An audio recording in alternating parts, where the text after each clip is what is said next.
Hi, and welcome to the Pageant Talk Show Live.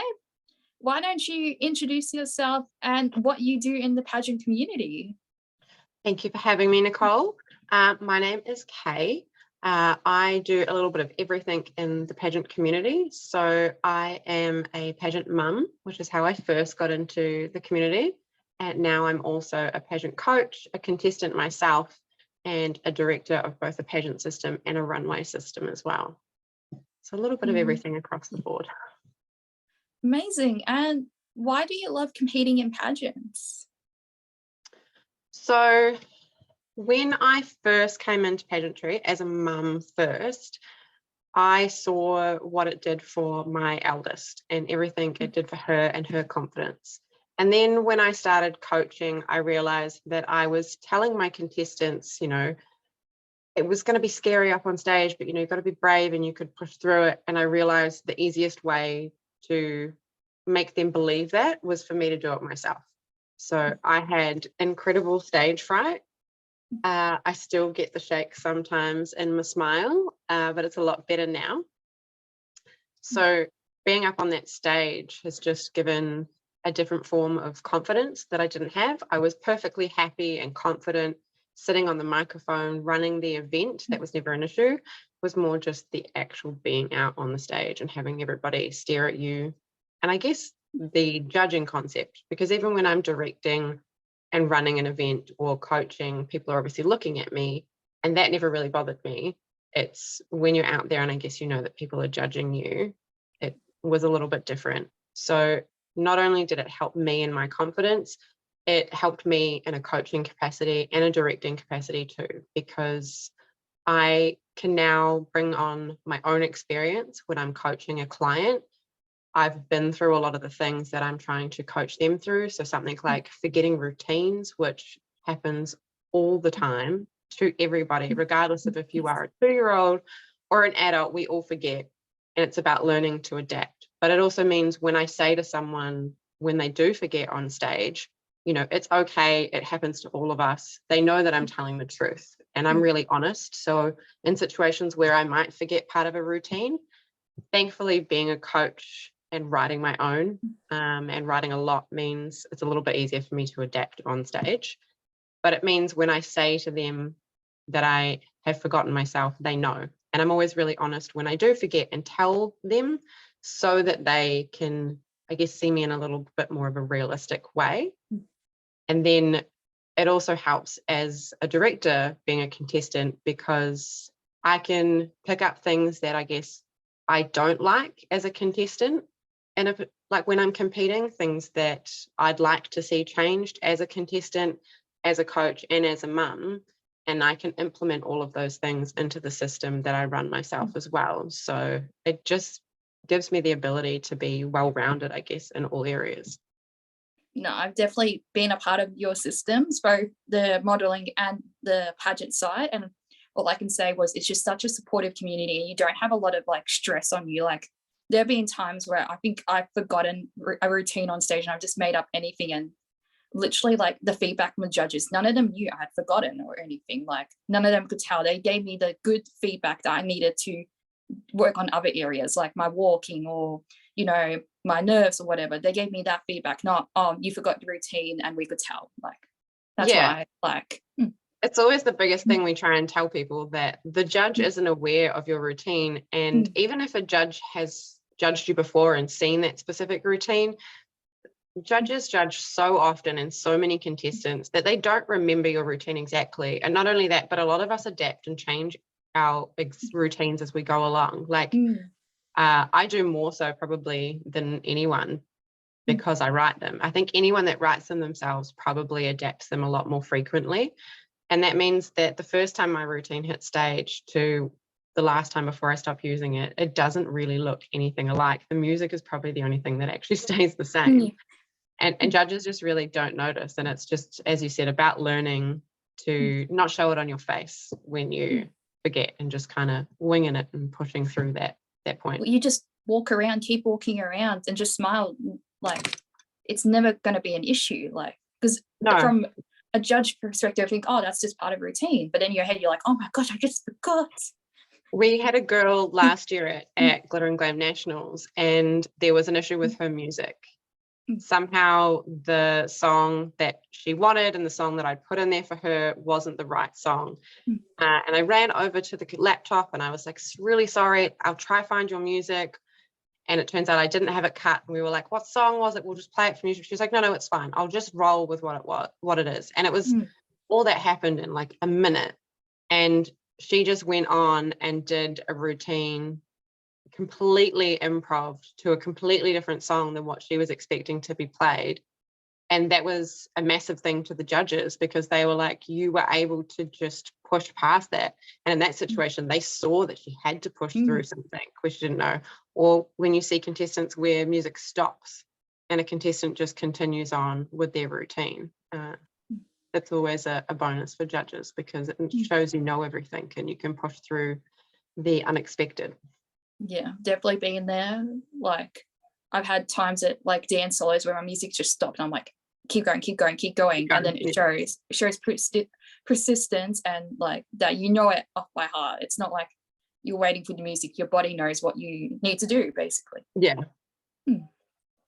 What does pageant coaching bring to you? Like, does it bring joy, happiness, maybe stress sometimes? I don't know. Definitely all of the above. I can't say that there is no stress involved in coaching whatsoever. The team keeps me very busy. So I couldn't tell you an exact number, but would be up over 70 contestants spread across Australia now. That's a big number. That's so big. It is quite a lot. That varies from contestants that compete in every pageant everywhere, or every pageant in the state that they're in, and then some contestants that sort of pop out once or twice a year. All but one of my contestants compete in Glitz and then some in Miss, and I've only got one girl that's specific just to Miss. So obviously Glitz is a lot more of what I do at the end of the day. It definitely, like, it obviously can be stressful being so busy, but I think it's less, right way to put it, it's less stress that they put on me, and it's more the stress of wanting to make sure that I'm doing everything for them. So sometimes when I take on a new client, especially if I take on a client that's not new to pageantry themselves, there's always this stress for me of, are they going to like this routine? Or even if it's clients I've had for ages, but that are top level clients, every time I write them a new routine, there's this stress of like, is it going to be good enough? Is it going to keep them on that winning path? Or for some, is it going to, you know, bring them up to that next level? Are they going to like it? Are they not? Because I don't want to let anyone down either. So that's probably more so where the stress comes from, plus being really busy. But then there's that joy of being part of so many people's journeys. We talk a lot about having your own personal goals and focuses, so that your focus is not the crown. Because end of the day, if your sole focus becomes purely just about winning a crown, you're losing the meaning of everything along the journey as you go. There's also contestants at so many different levels, contestants that are just starting, contestants that are overcoming anxiety and stage fright and these fears. And then there are always going to be the girls that are, or boys that are sitting up at that top level, maybe that have been around a while, or some that just go straight and up there when they start.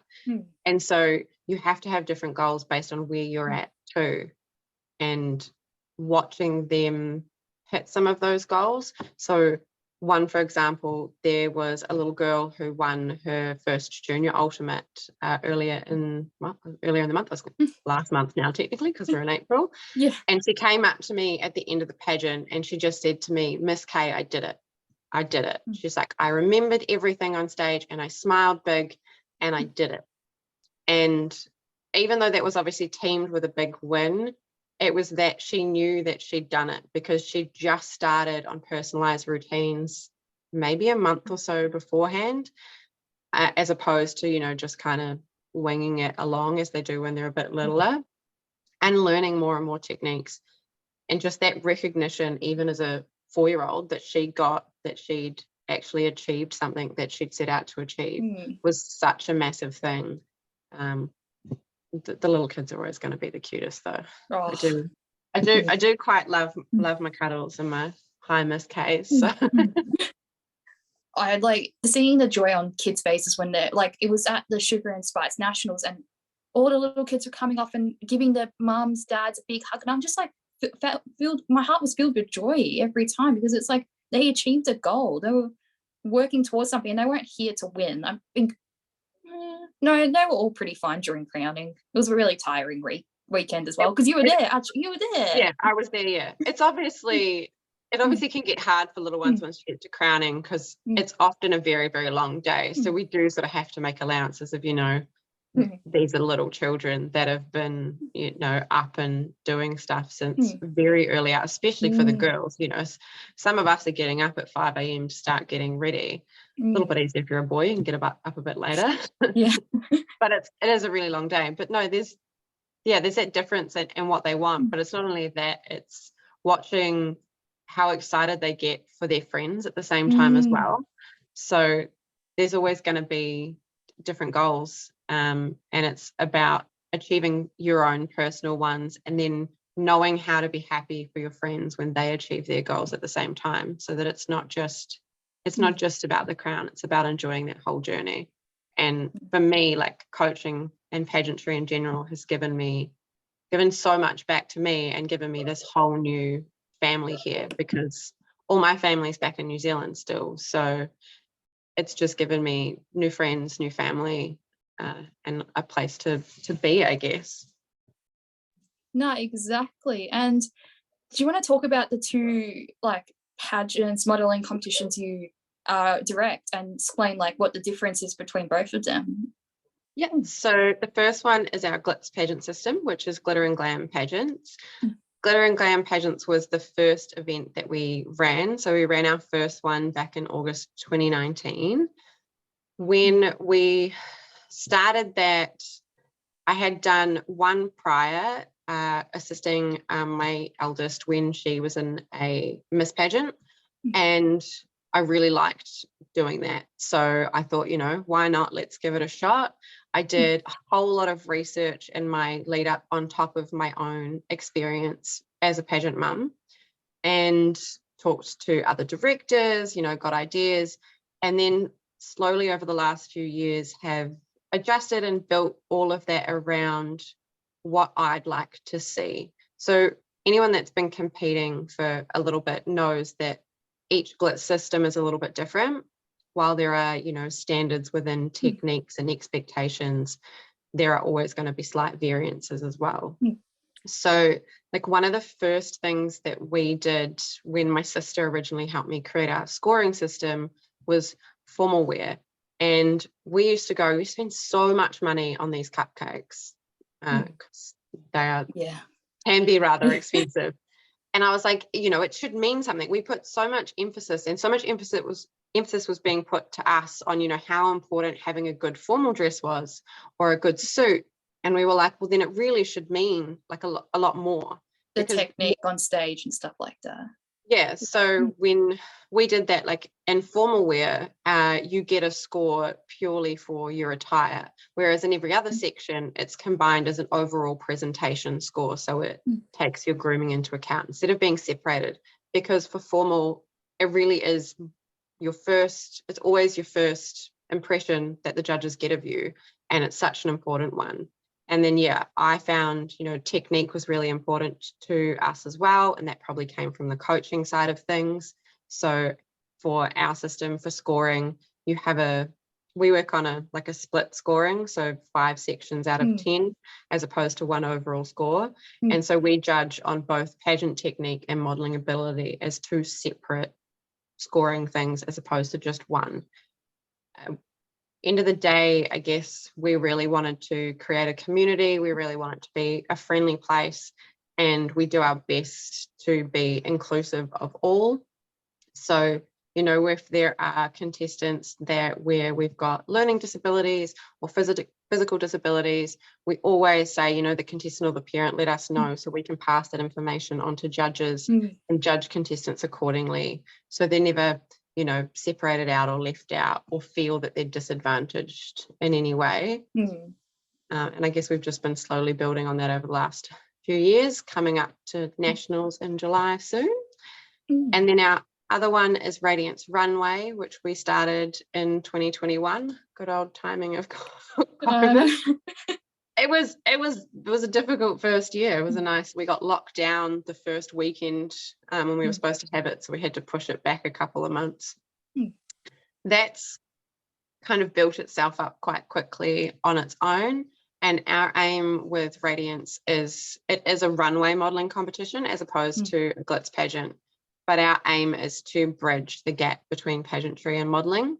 So we have models that come from some that do a little bit of both, some that are purely modelling background, and some that are purely pageant background. Stumbling my words. And we always make sure that the judges reflect that as well. So we usually have 2 to 3 judges, and we always make sure at least one of those judges is purely modelling background and doesn't have any pageantry experience or influence on them. And then usually we would use 1 to 2 Miss Pageant girls. Sometimes those girls will also have glitz experience as well, but we try to make sure that they've got some sort of Miss Pageantry experience because that probably relates a little bit closer to runway than what glitz pageantry does. And that's a big full-on affair, 2-day national final with a nice formal sit-down dinner. So that's sort of our big end-of-year event. Yeah, no, I'm going to that, so I'm so excited. How do you prepare your child/coaching clients for a pageant? Is there like a setup, or like do you want to go through like a morning getting my little miss ready for like a pageant? You can do it any way. You can answer it any way you like. Okay, so definitely a difference of how I get ready depending on, as you say, who's competing. So most of the time nowadays it would be me and Lily competing. So it is a case of getting up bright and early. So I start myself off. So I get up and I shower and I go against the rules, and I always wash my hair on pageant morning. Oh. However, my hair is extensions and holds a curl well. So I've never been, so like this is like second day curls. So we're fine. But I do that, and then I now have a Dyson Airwrap. So my hair has to be wet anyway for me to curl it. So it makes it that much easier. I try and let her sleep as late as possible. So I usually tend to do my hair and then my makeup before I get her up and get her ready. The morning with Lily can be hit or miss depending on what mood she wakes up in.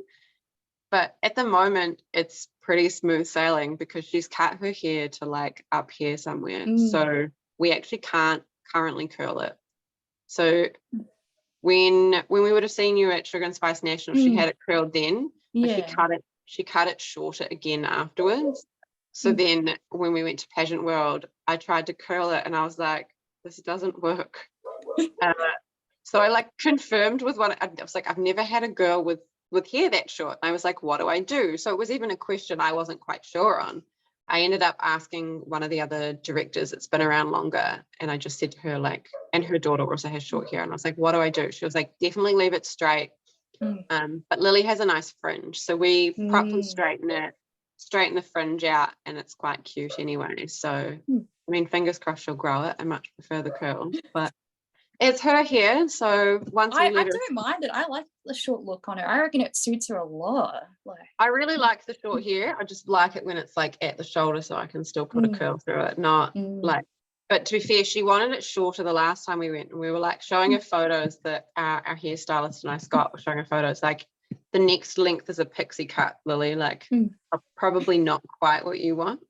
And then after that, we would head off to the venue. I always get ready before I go to the venue. I'm not much of a fan of getting ready at the venue. I'm the same anyways. Get ready beforehand. Yeah, I know we see a lot of people turn up and do their curls or their makeup and stuff at the venue. I'm not really a fan. I would put like my lipstick on and stuff like that. I would usually have my hair in like a tighter curl on arrival, and then I brush it out to waves when I'm there, because obviously the longer it sits in its curls, the longer the wave will hold throughout the day. Lily, if she is with her straight hair, I would do that at the venue, because I'll probably straighten it a few times throughout the day, because Queensland weather will make it nice and frizzy. Yeah. Yeah, and then it's definitely a matter of checking all the outfits. I usually do it a few days before, but I keep a fairly organized pageant room.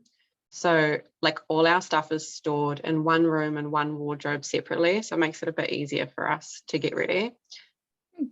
I think twice I've forgotten outfits. Once I forgot a suit jacket going up to the Sunshine Coast. Whoa. Nothing I could do about it, which was really, really sad. And then I think it might have been last year, I forgot Lily's OOC outfit.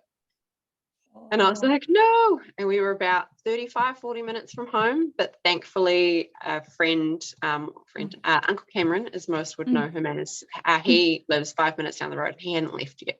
So I was like, can you just swing by the house and pick up Lily's like OOC first, and kind of get there.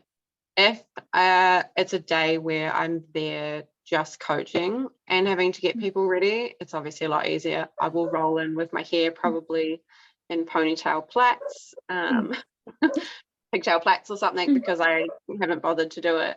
Straight just into my squad gear, and then it's more just walking around making sure everybody else is getting ready, which I tend to do even when I'm competing anyway.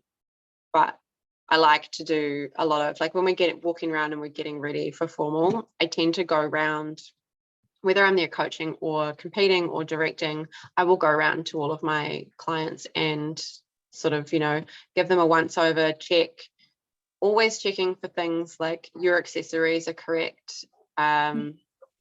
There's things, like to take off. And a big one is always lipstick, making sure that people have got lipstick on, or the right colored lipstick, and then maybe a once over on people's hair and stuff like that.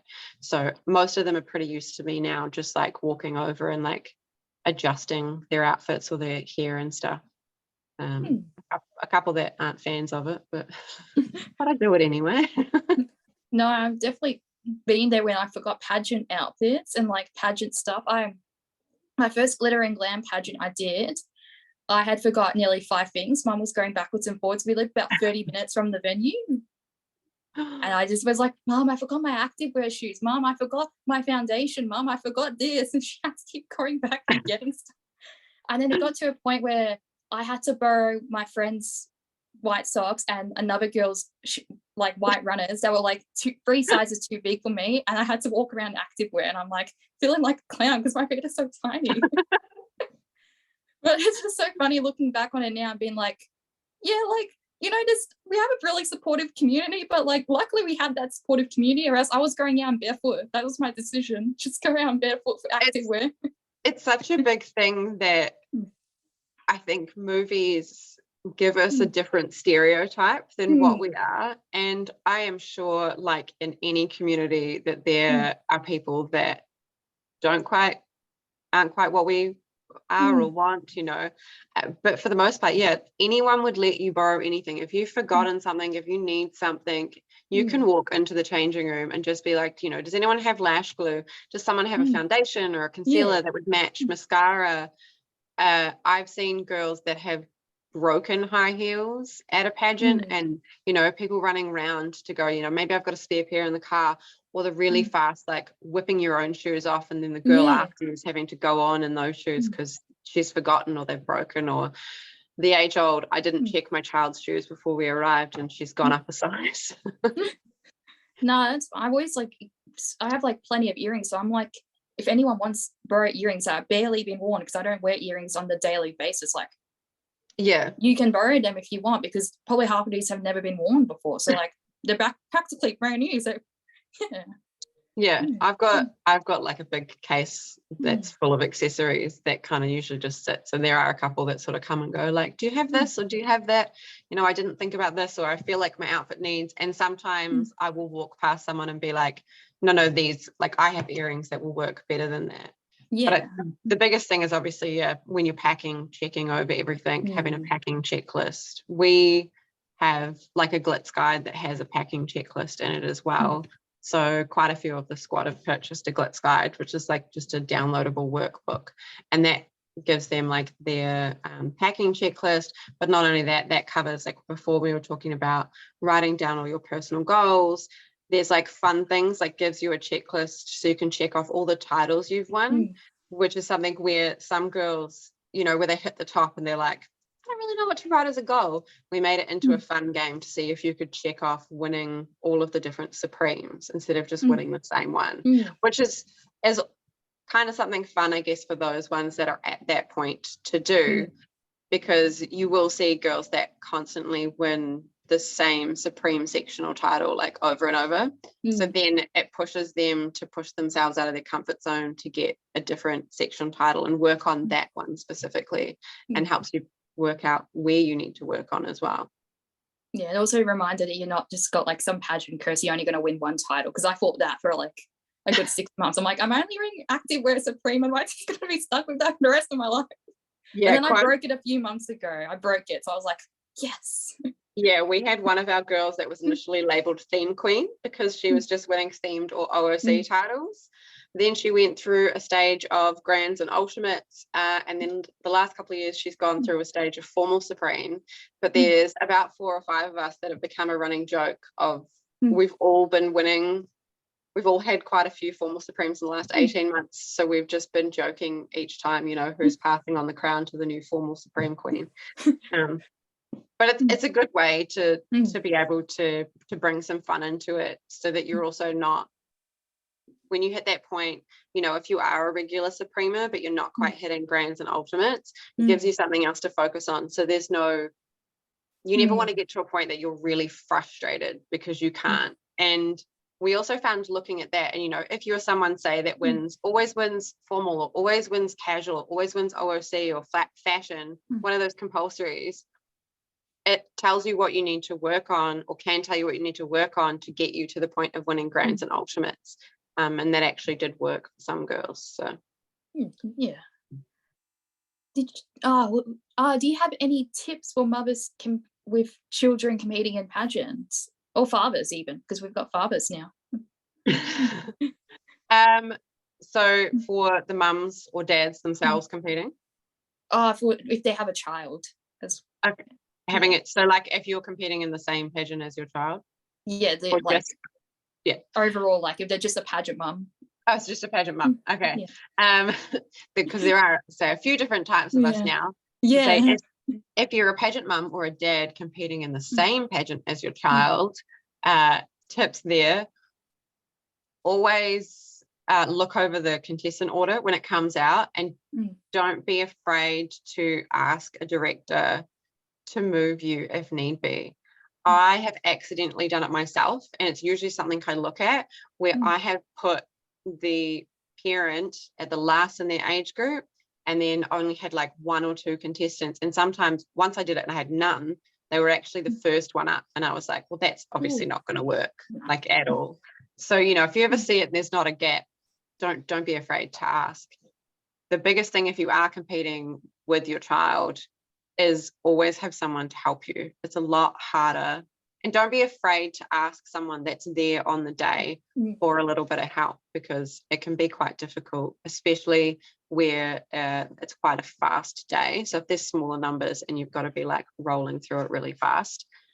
As a parent in general, especially when you're a parent to the younger ages, the biggest thing that I always remind my parents, especially the new ones, is that these are kids. And even as we were talking about before, even as adults, we forget our routines. You know, don't freak out if they forget. And then when you're looking at the younger ones, they're going to have off days.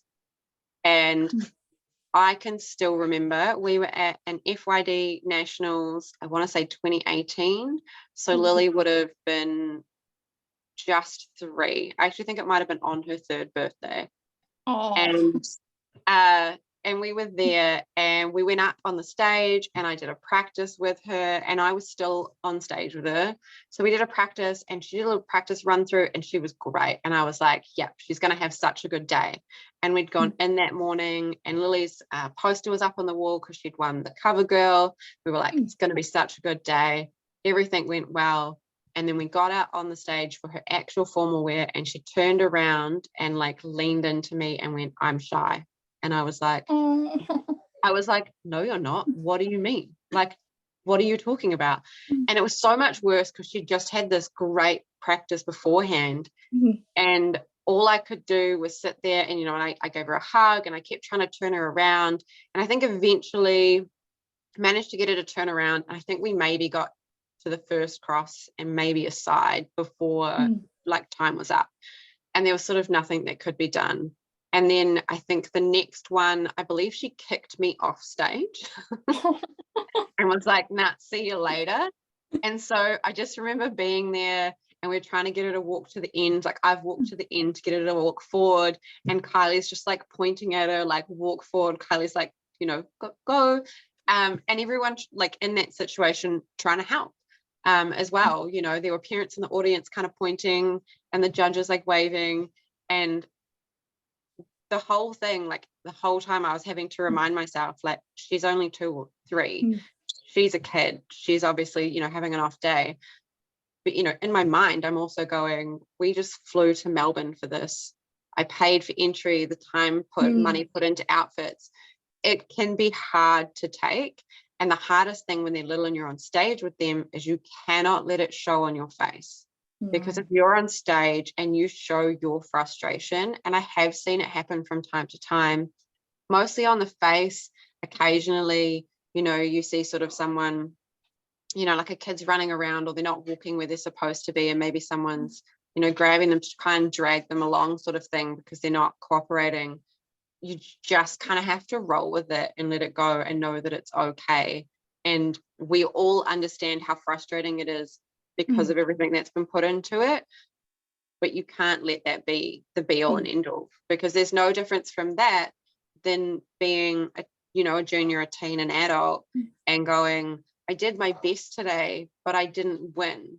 Was it a waste of time?" Or a Miss pageant, for example, where, right now, you're putting in all this lead up work with the fundraising and the appearances and everything for Galaxy, if you get to the end and say, I don't know what your goal is, but, say your goal is to make top 5 and you don't, and, that would suck. Like it would hurt, but you would look back and go, "No, but I had this amazing journey on the way there," which obviously worked for you because you were at Galaxy last year. So obviously there was some part of your journey that was so good that you were like, "No, I'm going to do it again."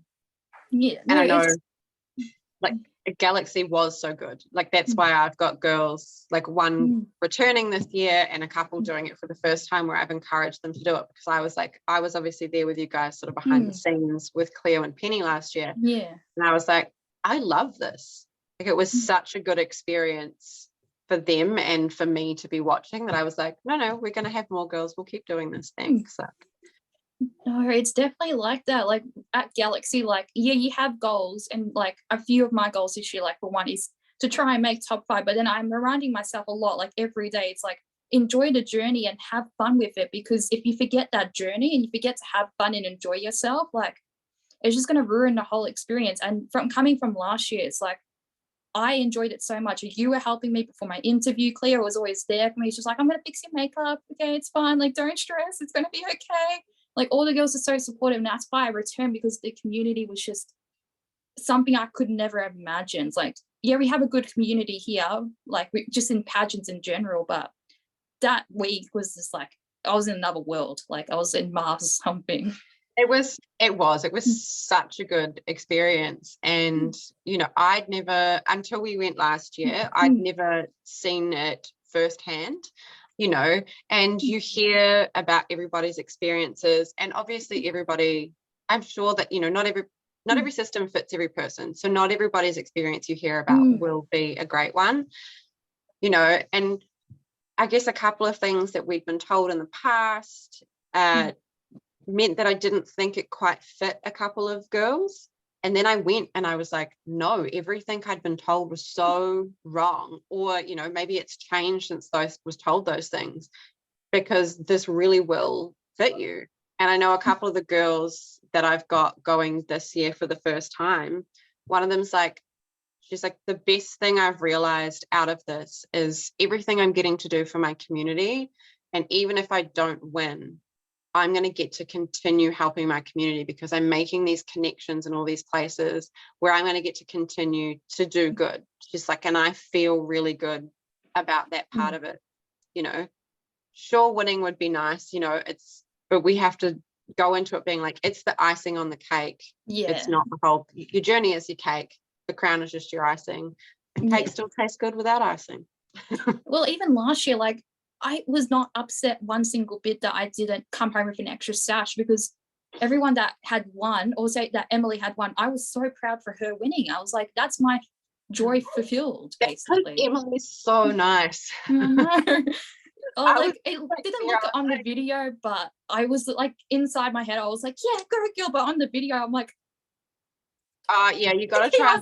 Like, you don't really want to be like, it's a bit weird, like how OTT are you going to be on stage for someone else? Yeah, I remember being so excited for Emily, you know, and obviously I had Cleo there, and I was insanely excited for Cleo to make top 5, because that was our goal when we went last year from her previous experience. And the same for Penny. So both girls, you know, hit their goals. And obviously, like, it would have been amazing if either one of them had walked away with a title. But at the end of the day, we didn't walk away thinking that you know, that it was a waste of time, or that it was a failed experience, or, you know, that we missed out. Like, none of that. We walked away really happy with everything. And that's obviously a massive part of it. And as we say, you know, every system's not right for everyone. I've had girls that have gone, you know, to other systems where they haven't really wanted to return. You know, they might have had an okay time, but, you know, it was like, it's probably not for me again. And that's okay. But then, you know, I might have 2 girls go to the same system, and one might go, I'm definitely going back, and the other one's going to be like, no, it wasn't for me. But yeah, I guess everything we got out of Galaxy last year just made it so much better. And as you said, it's all about really taking in that journey and not focusing sort of on your end result. I think like a goal of top 5 is always a really good goal.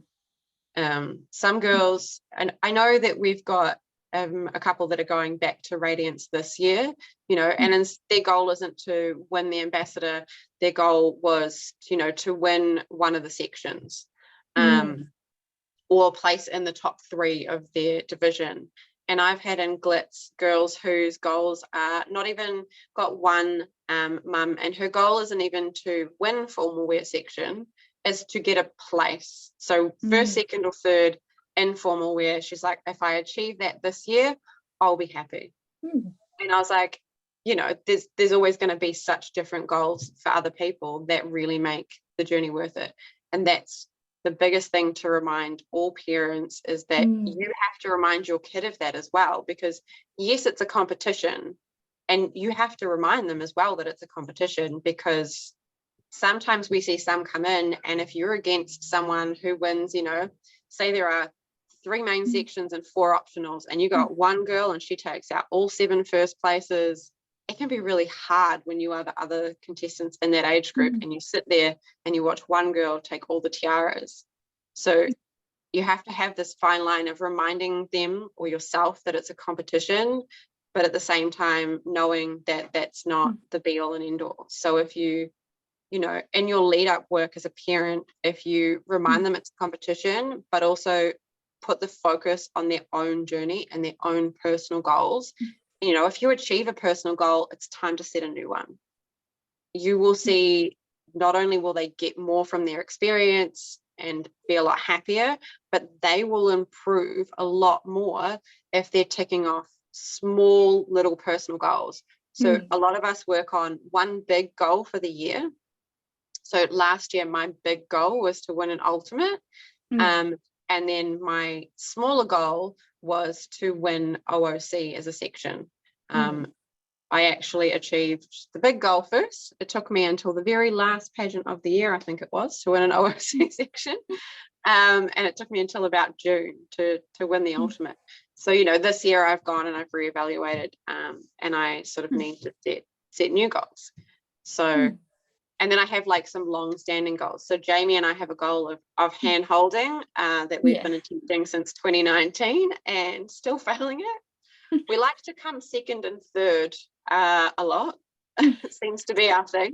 One of us gets grand and one gets formal supreme. We've done that too many times. Did one last year where we tied for grand, and I was like, we really just need to figure this out. I got a handhold with Megan, and I was like, no, I need.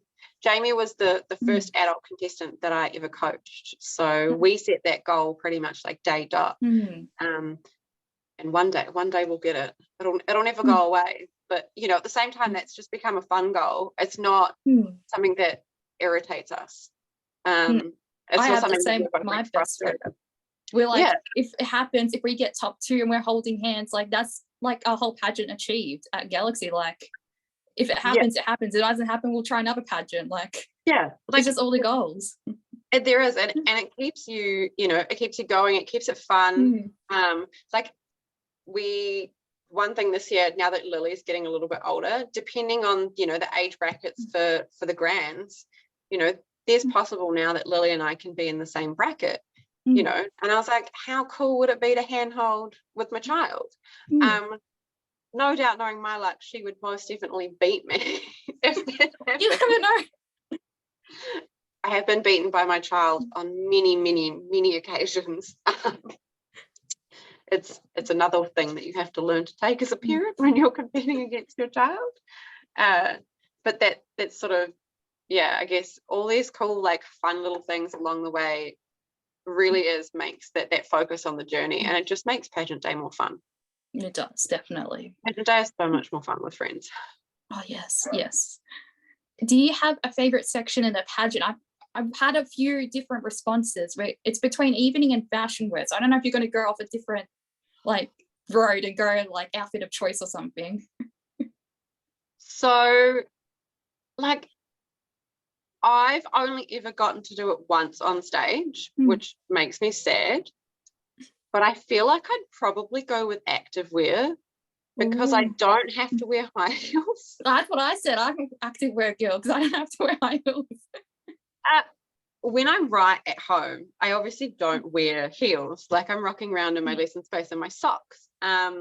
So I get like this extra little bounce in my step. And then when the one time that there's been active wear in a pageant I've been in, and I think I used my fashion routine as my active wear, and I did it, and I watched the video and I was like, I had this cool bounce going on. Like, you kind of like almost like jumped out of stuff because I'm so used to wearing a heel doing it that I just kind of got this like extra little like bounce out of it.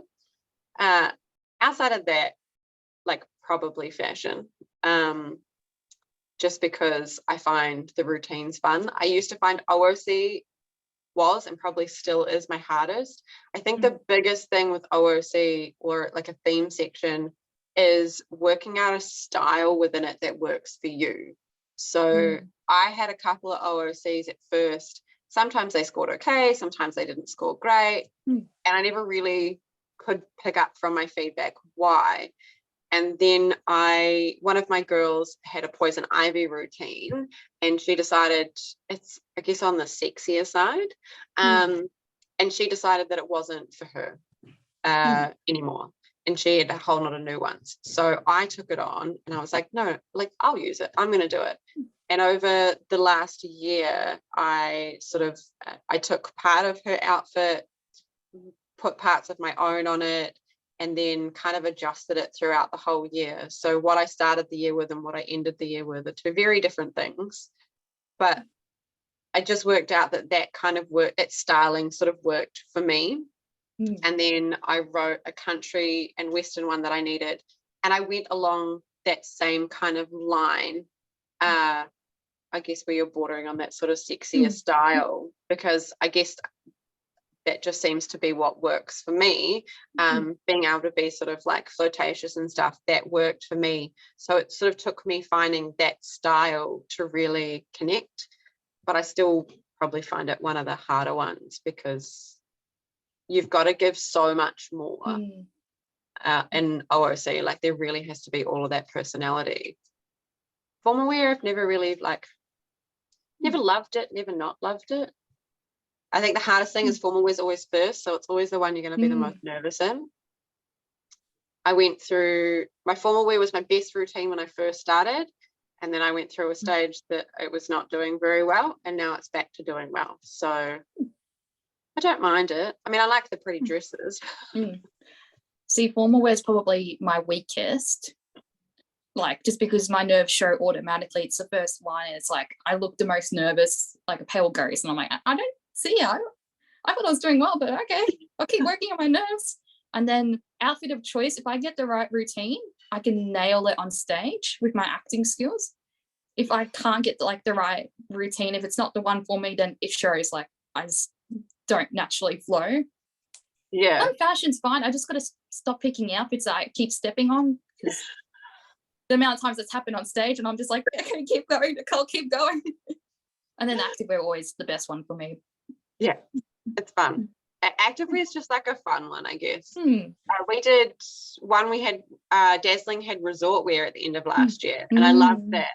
I kept telling Kaye she needs to put it back in because I wrote a routine for it that I really like, and I'm like, I need to be able to use it again.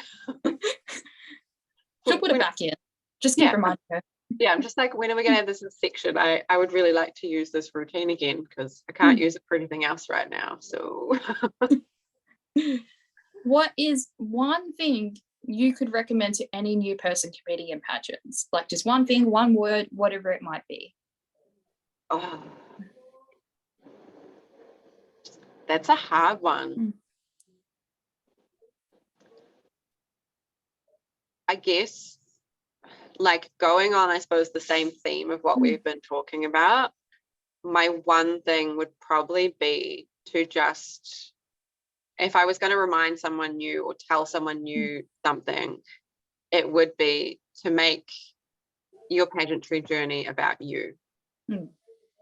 Because, like, if I were to elaborate on it, just you see new people come in and it can be terrifying, no matter what your age is, to see these girls that are seasoned girls and been doing it, or guys that have been doing it for a while. I do apologize, it's just easier or natural habit to say one gender or the other. But you come in and you can see these people that are seasoned, and it can be really scary, and you automatically compare yourself, or you go, you know, like, what's the point, because I can never get to that point. And that's why you really have to focus on your own journey as you go along, and that will hold you well the whole way through. Because I know specifically in Glitz, like, we all compete against the same contestants all the time. So if you ever get to a point where, you know, you're against one of those top level contestants, it can be hard. But if you ever get to a point where you go, like, I'm not entering this pageant or that pageant if such and such is entering, then you're in the wrong mindset for pageantry, because you never want to get to that point. Like, we all get how frustrating it can be when, you know, you're not meeting your own goals, you know, and there's that one person just kind of pipping you all the time. That's usually when it is. It's usually when two people are really close. You know, I get the frustration, but, you know, take the frustration out in your practices, not at someone else. It's the judge's decision, and at the end of the day, you can't control it. You can't. Like, even as a director, we can't control our judges' decisions. I would 100% be lying if I said that I have picked, like, what my judges' decisions and titles have been every time, or that I've even agreed with them every single pageant. Like, there've been, I can't even count now, I don't know, 14, I think, pageants we've run, maybe more. COVID slowed us down, and that's not including all the online ones. And yeah, there are definitely times where I sit there and I'm like, really? Like, or I didn't see it that way. I always trust my judges' decisions, so, you know, I've never made them change anything. That's part of why we bring a judge in, for their experience and their expertise. But yeah, you can't really go into it focusing on what anyone else is doing, because then you get to that point where you're so focused on what someone else is doing that you lose the journey along the way. Yeah, definitely. Like, just take a breather after the pageant, just take a moment and reflect on your own journey. And then if it's a major issue, say something, but most of the time it's not a major issue. You can just leave it and just go to the next pageant with the same goals and work hard. That's all it is. It is, yeah. And do you have a favorite pageant moment overall? Like anything? Is there a favorite moment?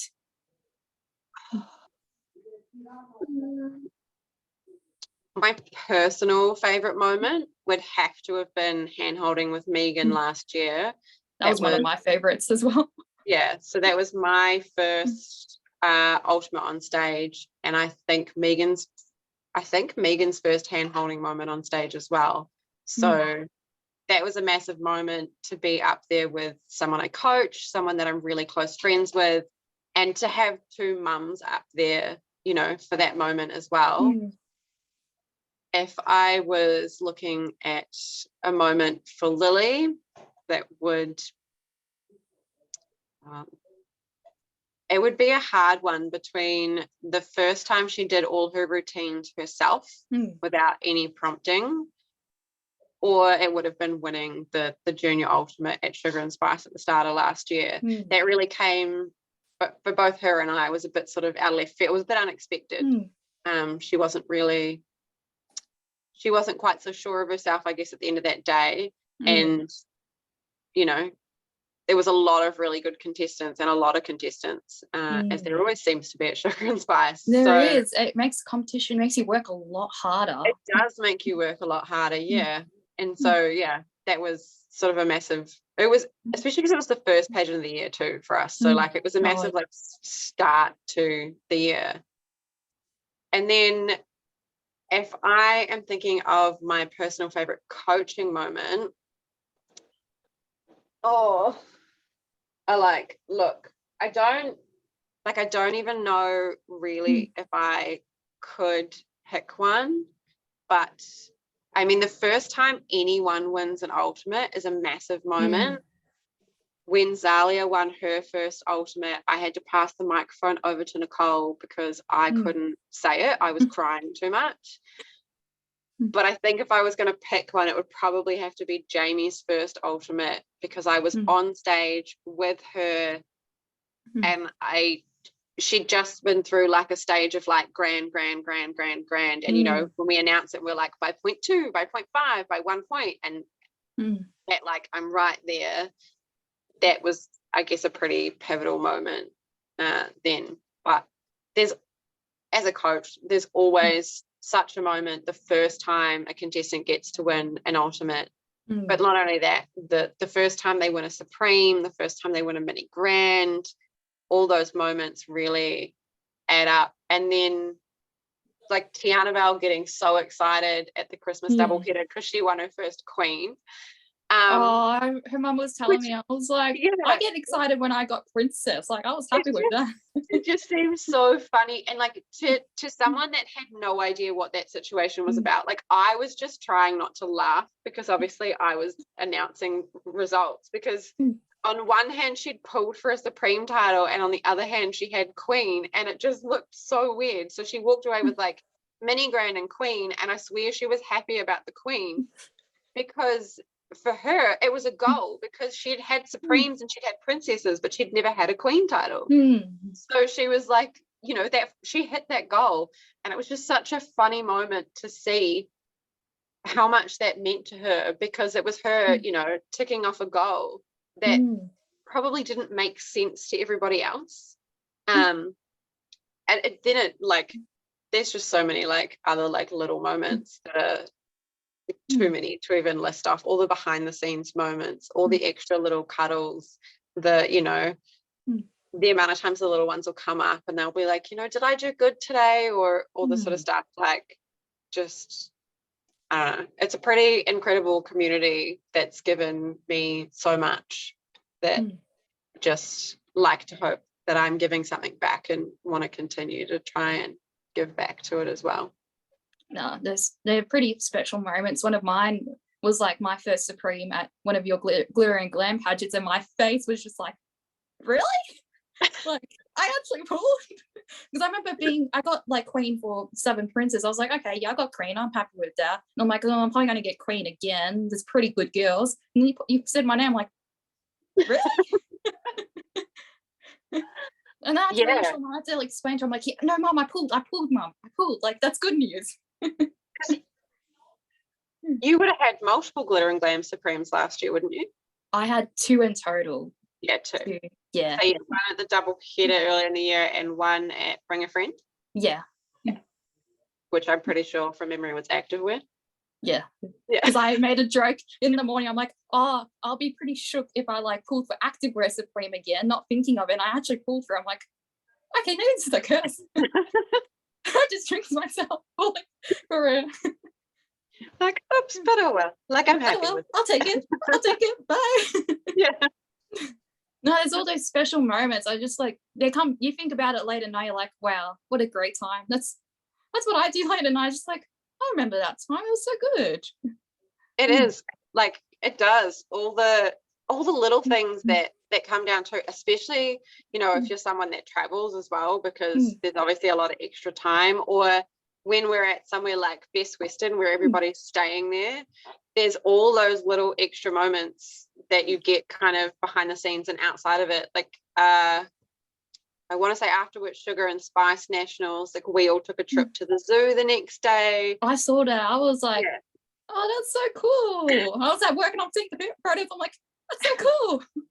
There's all those little extra moments that sort of come and go, that you get to sort of add. And like for me as well, the amount of traveling and memories that I've gotten to make with Lily, who's like 7 at this point, but travels more than most adults probably do.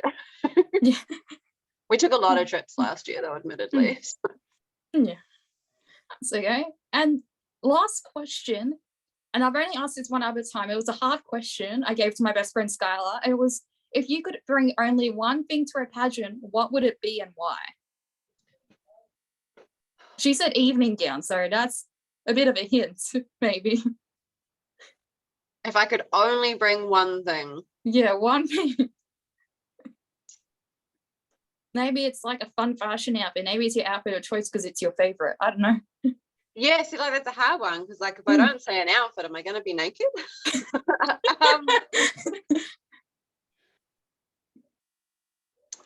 I think if I was only going to bring one thing, and assuming that it would be an outfit so that I have clothes on, I would have to go with my Poison Ivy outfit at this point, because Karen has taken it to insane levels of bling.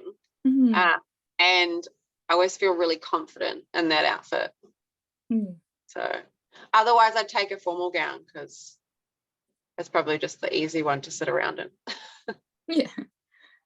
I find that opposite. I'm like in crowning, I'm like having to lie down, stand up, because I can't sit down in my evening gown properly. Oh, definitely depends on the gown. Like I usually wear a different one for crowning. I didn't when we went to Sugar and Spice because I competed the whole Sugar and Spice weekend on a sprained ankle. So by the time we got to crowning, I just finished. I had to take the ice pack off to go up on stage, and I had it strapped, and I didn't want to put my heels back on, obviously. So I left. I put my actual gown back on so it would cover my feet, because I didn't really want to have my feet showing. Whereas I normally wear like a tighter fitting but like stretchy gown, but it shows my feet. So I didn't really want to wear that with no shoes on.